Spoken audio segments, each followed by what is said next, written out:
हरे कृष्णा। आप सभी भक्तों का हार्दिक अभिनंदन व स्वागत। इस दास का आपके श्री चरणों में कोटि कोटि प्रणाम। श्री नारद भक्ति सूत्र अध्याय 2 भक्ति की परिभाषा के अंतर्गत आज हम सूत्र संख्या 18 को पढ़ेंगे। आत्मरति अविरोधेन इति शांडिल्य।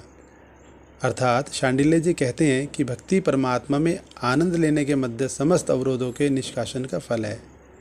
अपितु यह हम कह तात्पर्य है कि शांडिल्य आत्मरति आत्मा में आनंद लेने की बात कहते हैं, किंतु आत्मा में आनंद लेने का क्या अर्थ है? भक्ति विज्ञान के अनुसार जो जीवात्मा को आनंदित करे वह परमात्मा की भक्तिमय सेवा ही है। श्रील प्रभुपाद जी भक्ति रसामृत सिंधु में भी टिप्पणी करते थे कि भगवान के यश का प्रवर्तन करने में संलग्न भक्तगण एवं आत्मज्ञानीगण अपने हृदयों में सदैव आनंद परिपूर्ण भगवत प्रेम धारण किए रहते हैं। अतः वे आनंद चंद्र की किरणों में लाभान्वित होते हैं तथा संतजन कहलाते हैं। ब्रह्मभूत अवस्था अथवा अपना नित्य स्वभाव खोज निकालने का आनंद आध्यात्मिक जीवन का प्रारंभ मात्र है। मुक्ति भी यदि वह जन्म और मृत्यु से निर्विशेष मुक्ति हो तो परम लक्ष्य नहीं है। आदि पुराण के अनुसार भगवान नाम जप में सदैव संलग्न व्यक्ति एवं भक्तिमय से एवं संलग्न होने से दिव्य आनंद का अनुभव कर रहे व्यक्ति को भक्ति की सुविधा प्रदान की जाती है और मात्र मुक्ति कदापि नहीं दी जाती। वैदिक शास्त्रों में अनेक अन्य उदाहरण हैं जो प्रमाणित करते हैं कि भक्तिमय सेवा मुक्ति के अन्य सब प्रकारों का अतिक्रमण करा देती है, यह कर देती है।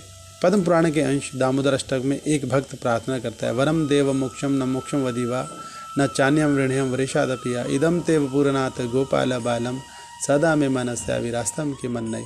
हे भगवान दामोदर, यद्यपि आप सब प्रकार के वरदानों को देने में समर्थ हैं, मैं निर्विशेष मुक्ति के वरदान हेतु आपकी प्रार्थना नहीं करता, ना ही वैकुंठ में नित्य जीवन रूपी सर्वश्रेष्ठ मुक्ति ही हेतु, ना ही किसी अन्य ऐसे वरदान हेतु प्रार्थना करता हूँ। हे प्रभु, मैं तो बस यही चाहता हूँ कि वृंदावन में बाल गोपाल का आपका ये रूप सदा मेरे हृदय में प्रकाशित रहे, क्योंकि इसके सिवा किसी अन्य वरदान का मेरे लिए कोई उपयोग ही नहीं। कोई अध्यात्मवादी शुद्ध भक्तों से भक्तिमय सेवा की कीर्ति सुनने से पूर्व निर्विशेष अनुभव में आत्मरति की चाह कर सकता है। उदाहरण स्वरूप चतुष कुमार एवं सुखदेव गोस्वामी सभी ब्रह्मज्ञानी थे, किंतु वे परम पुरुषोत्तम भगवान के प्रति कभी आपराधिक नहीं थे।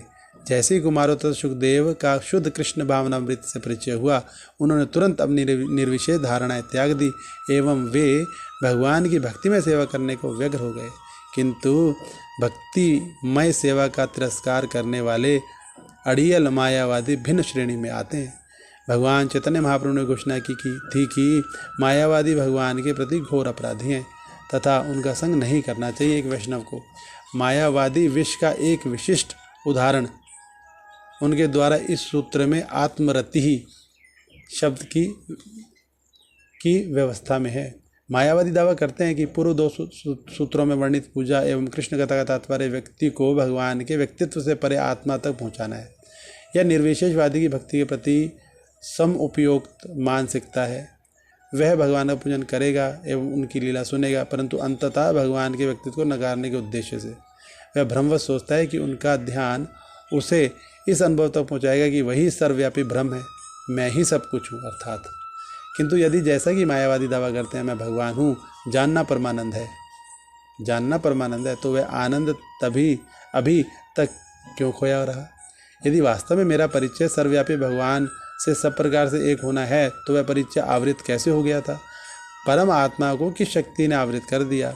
सत्य यह है कि व्यक्तिगत आत्माएं शुद्ध होने के कारण माया द्वारा आवृत होने में समर्थ हैं, जबकि परमात्मा भगवान कभी माया द्वारा आवृत या अपने सच्चिदानंद रूप से विलग नहीं हो सकते।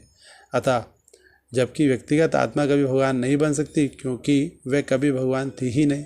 वह भगवान के नित्य प्रेमी दास के रूप में अपनी स्वरूप भूत सिद्धि के प्रति प्रयत्नशील हो सकती है और उसे होना चाहिए। मायावादी वैदिक शास्त्रों में प्रत्यक्ष कथनों से सदैव पराजित होते हैं कि भगवद गीता के आरंभ में भगवान कृष्ण से यह स्पष्ट करते हैं कि वे एवं व्यक्तिगत आत्माएं दोनों नित्य से पृथक तत्वों के रूप में रहते हैं।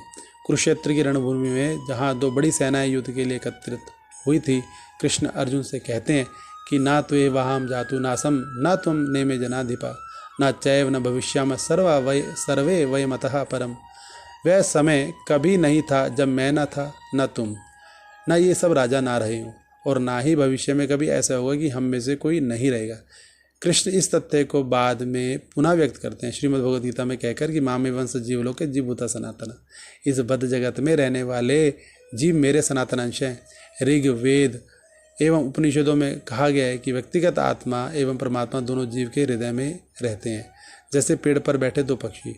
परमात्मा या हृदय में स्थित भगवान की कृपा से व्यक्तिगत आत्मा परम पुरुषोत्तम भगवान की प्रेम में सेवा के प्रति अपनी आनंदपूर्ण नित्य अवस्था का अनुभव कर सकती है। परम पुरुषोत्तम भगवान की नित्य सेवा से रहित भक्ति की कपोल कल्पना आसुरी मनो का कार्य है। प्रामाणिक भक्ति के अस्तित्व हेतु 3 पक्षों का होना सदैव अनिवार्य है, भगवान, भक्त एवं भक्ति। मायावादी लोग शास्त्रों के प्रत्यक्ष कथनों एवं महाजनों के शब्दों की उपेक्षा या उनका गलत अर्थ करते हैं। उनके अर्थों को यहाँ बताने की आवश्यकता नहीं, किंतु उल्लेखनीय है कि मायावादी अक्सर भक्ति शास्त्रों के प्रति आकर्षित होते हैं, क्योंकि उनको अपने निजी ध्यान के अनुभव अत्यधिक शुष्क प्रतीत होते हैं। अतः वे श्रीमद् भगवद गीता, श्रीमद् भागवतम एवं नारद भक्ति सूत्र को अपनाते हैं, किंतु भक्ति के लक्ष्यों के विरोधी मंतव्य से भगवान विष्णु एवं उनके अवतारों के रूपों को भौतिक बताने का प्रचार करके मायावादी भगवान के प्रति घोर अपराध करते हैं। जैसा भगवान श्री कृष्ण ने भगवद गीता जी में कहा है, अब जानन्ति माम मूढ़ा मानुषिम तनुमाश्रितम परम भावम जानन्तु मम भूत महेश्वरम। जब मैं मनुष्य रूप में अवतार लेता हूँ तो मूर्ख मुझे नकारते हैं, वे समस्त भूतों के मुझ महेश्वर के परम भाव को नहीं जानते। इस प्रकार विमोहित व्यक्ति आसुरी एवं नास्तिक मतों के प्रति आकर्षित होते हैं। उस विभ्रमित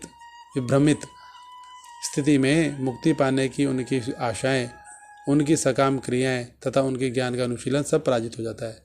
हम यथार्थ आत्मप्रति का अनुभव आनंद के आगार कृष्ण से हमारे नित्य प्रेममय संबंध के संदर्भ में ही कर सकते हैं। जब सब भौतिक इंद्रियों द्वारा आनंद की खोज करते हैं, तब भी हम अपरोक्ष रूप से आत्मरति खोजते हैं। प्राणवान शरीर में आत्मा की उपस्थिति के ही कारण हम आँखों, जीवा या कानों से आनंद लेते हैं। अतः शारीरिक आनंद आत्मा के अस्तित्व पर निर्भर करता है, तदुपरांत आत्मा का आनंद परमात्मा पर निर्भर है, एवं परमात्मा भगवान के व्यक्तिगत आदि रूप श्री कृष्ण का ही एक अंश है। अतः सब परिस्थितियों में हम कृष्ण के साथ आनंदपूर्ण संबंध का ही अन्वेषण कर रहे हैं। आत्मरति का वास्तविक अर्थ परमात्मा श्री कृष्ण की उनकी सेवा करना एवं प्रेम की संतुष्टि करना ही है। तो ये भक्ति सूत्र 18 आज हमने श्रवण किया। हरे कृष्ण।